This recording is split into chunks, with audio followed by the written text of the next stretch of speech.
Magandang araw po sa inyo mga ka-TH. Welcome back po sa ating YouTube channel. Bali sa video po natin ngayon ay ipapakita ko po sa inyo yung pinagkaiba ng Minelab Go.22 at ng Minelab Go.66. Kaya samahan nyo ako mga ka-TH para po sa video natin ngayong araw.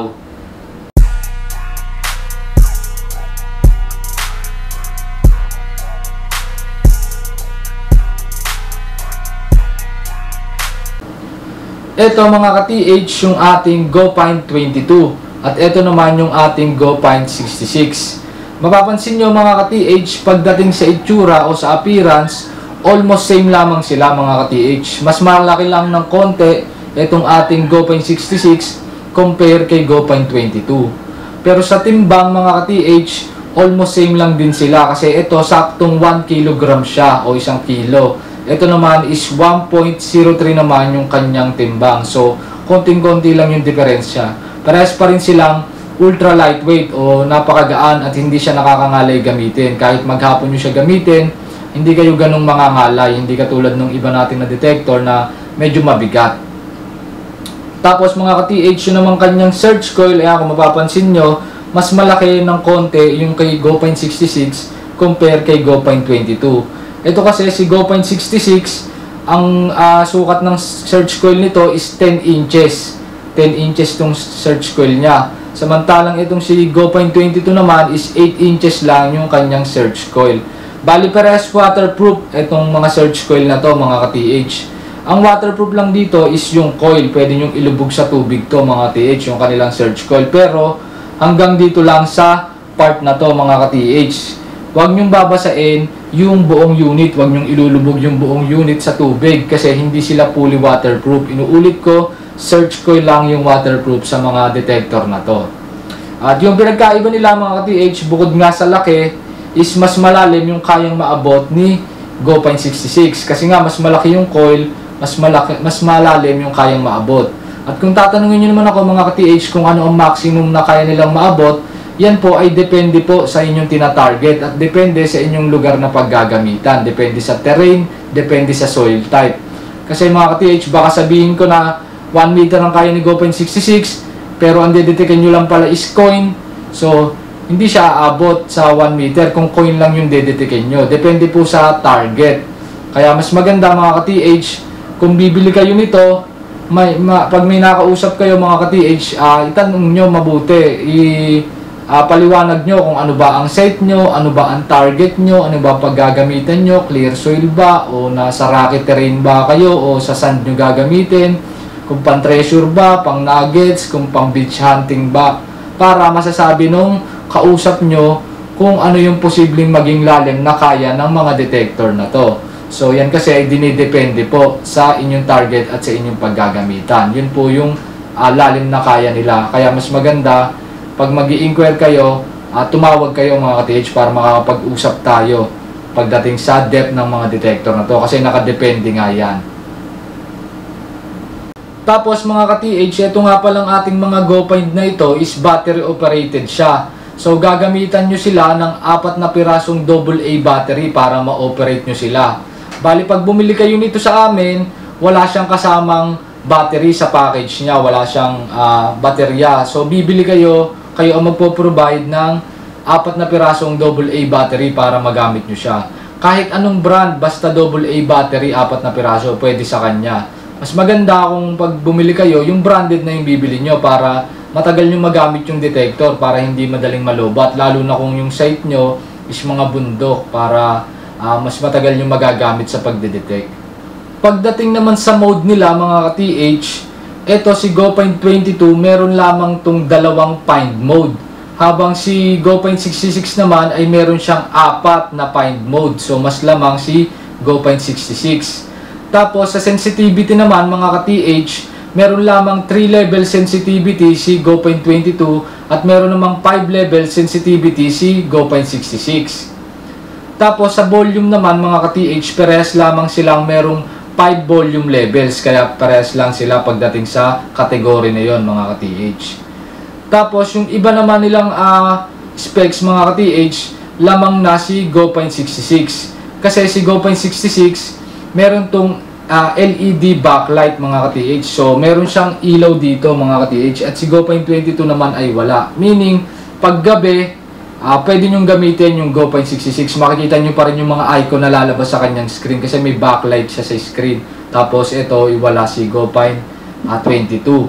Meron tong pinpoint locating. Meron siyang pinpoint mode si Go.66. Diba, motion detector sila mga ka-TH. Kailangan sinuswing sila para makadetect. Ngayon, para masentruhan mo yung target, kailangan ipipinpoint mo siya. So, si Go.66, meron siyang pinpoint mode. Meron siyang button dito, kung mapapansin nyo. At dito naman si Go.22 ay wala siya, kasi wala siyang pinpoint mode. At yon ay isang malaking difference pagdating sa kanilang dalawa. Kasi importante talaga yung pinpoint mode. Kasi nga, motion detector sila. Tapos, eto si Go.66, meron siyang treasure view. At wala namang treasure view etong si Go.22.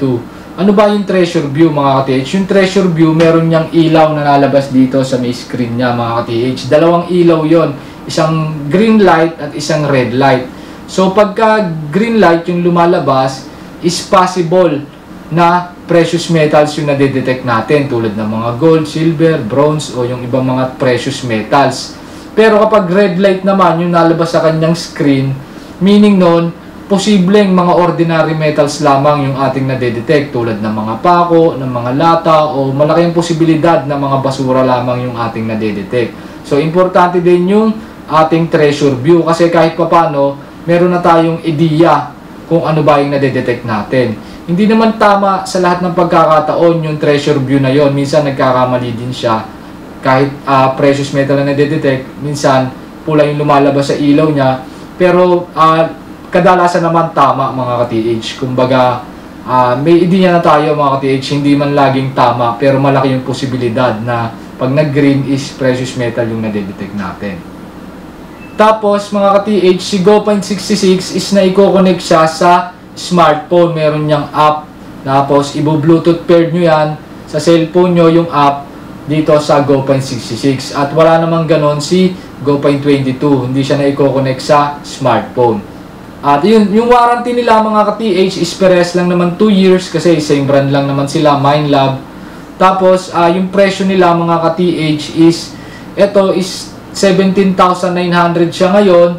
At ito naman, 22,900. Nagtaas yung presyo nila kasi yan yung SRP ng Minelab ngayong 2024. Pero ang kagandahan mga ka-TH is naka-promo tayo kaya binabaan natin sila. Nilagyan natin sila ng 15% off parehas. Kaya ngayon, ito from 17,900, ngayon is 15,215 na lang si Go.22.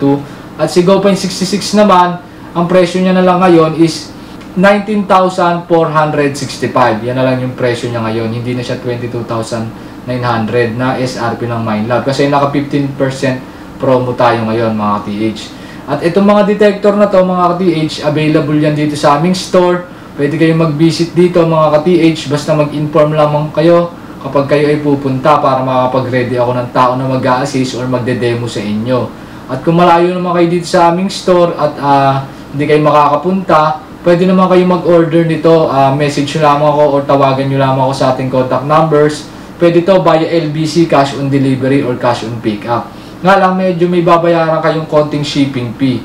Pero yun, cash on delivery naman yan mga ka-TH, pag dumating sa inyo, doon nyo lang yan babayaran. Kung available ng door-to-door, di-deliver ng rider yan sa inyong bahay mismo. Pero kung hindi, pipick upin nyo lang sa pinakamalapit na LBC branch at doon nyo yan babayaran sa kanila, pati yung inyong shipping fee. So yun, habol ko lang pala mga ka-TH na kapag umorder kayo sa amin ng mga detector na to via LBC cash on delivery or cash on pick up, yung magiging training nyo po is via online training sa Messenger po. Bali, ipapadalang kayo ng trainer sa Messenger ng video kung paano gamitin. Or kaya pwede kayong makapag-video call sa kanila pag meron po kayong questions. Pero ito pong mga detector na to mga ka-TH is napakadali pong gamitin ito. Ready to use na po sila mga ka-TH. Pag nilagyan nyo ng battery, inopen nyo, okay na po, pwede nyo na po silang gamitin. Hindi po katulad ng ibang detector natin na medyo komplikado at inaayos pa yung mga settings. Ito po ready to use na po ito mga ka-TH. Napakadali pong gamitin ito.